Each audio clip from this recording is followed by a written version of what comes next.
This is a first review of the Ford Puma. Let's go.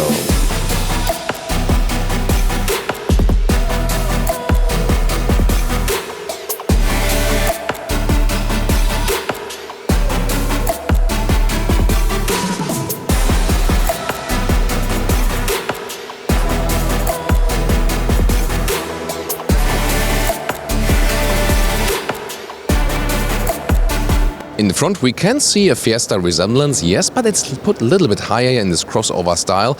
And what a beautiful Thomas blue color here. My favorite color, definitely. That's why we call it Thomas blue and Autogefühl. By the way, always subscribe to our channel here if you haven't done so far, then you can join us for the newest reviews. This one is the ST line. There we have a sportier style here with this black front grille and also stronger lower bumper. So the ST line definitely fits that one very well. So then it comes a little bit closer to the initial old Ford Puma. We also love their definitely design-wise. Was also a small design icon. The length is 4 meters 19, 13'7" or 165 inches.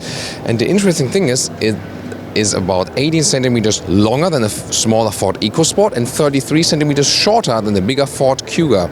So the Puma is indeed in between the EcoSport and the Kuga. So why not? I think that's also a wise decision. As I said, on the Fiesta platform, this ST line here also has a badge right there, sporty style with a lower bumper. This one also gets a sport suspension. You can also get a base suspension, of course, ST line then with a sport suspension. If that one can be recommended, we have to wait for the driving review to tell you more about that. Ford also went a little bit more daring at the rear here with those three-dimensional tail lamps, also with this transparent glass cover. That looks pretty fancy. Big Puma logo. Then the ST line again with the sportier lower bumper, and glad they did not go for any fake exhaust. Ford calls this honest design and we can agree to that. So this is also on the other side, pretty nicely covered real exhaust tip. So on the hood we have a 1-liter 3-cylinder turbo petrol engine with 125 or with 155 horsepower, and then, as we see it right here, with a mild hybrid concept, so you can have at some recuperation at some point and also sailing or coasting function with a very, very small battery.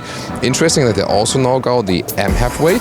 Alternatively, there would be a 1.5-liter diesel also with 125 horsepower. So small engines.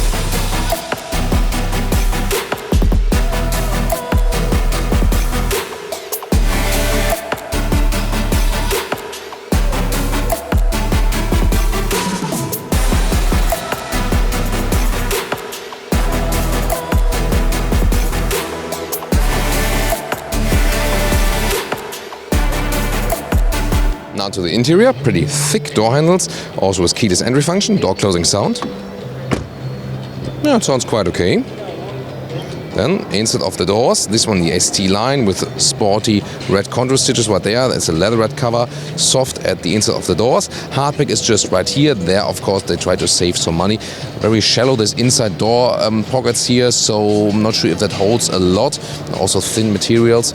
ST line badge to give it a little bit more spice, definitely. And also those sport seats you see with fabric on the inside, and I guess that should be leatherette on the outside. Yeah.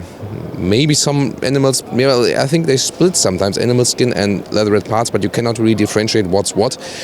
But the majority is definitely fabric. Interesting design idea. And then also with the red contrast stitches. Again, the base seat would be having a little bit less shoulder support. This is still a small car.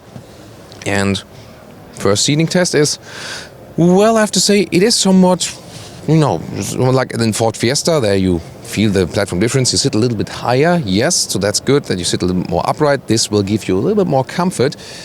We have the seat all the way low.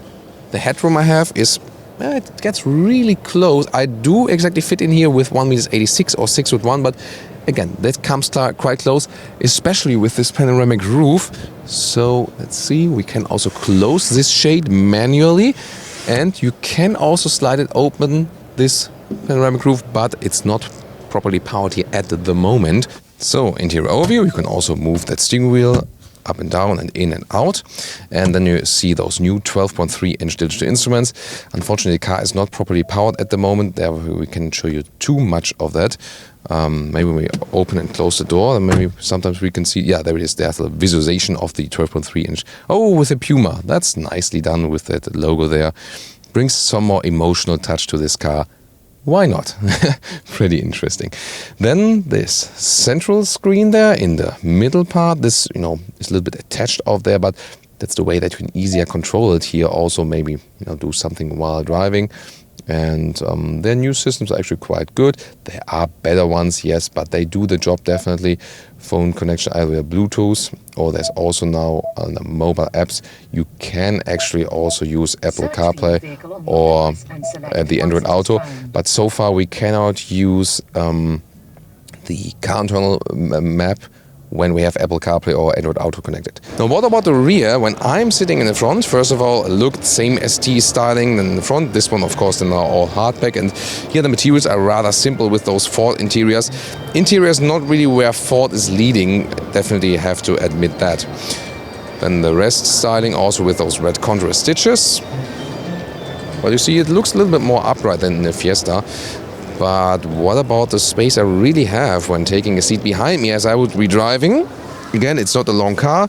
The package is not too bad. I mean, 4.19 meters, but when you think about, for example, the Honda E, yeah, we've just been sitting in that one. That was a better package. So I hit the back seat here with my knees, so cannot sit here with 4 tall adults after each other. Headroom, it does exactly fit, but I'm inside this rear panoramic roof, which you can also open and close with this shade. Very interesting. So yeah, a little bit cramped in here, not too different than the one from the Fiesta.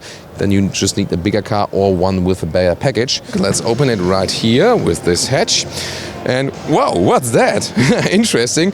Plant transport, and that would be, one thing you can do with this so-called mega box. This is very interesting. So this actually for something that can get wet.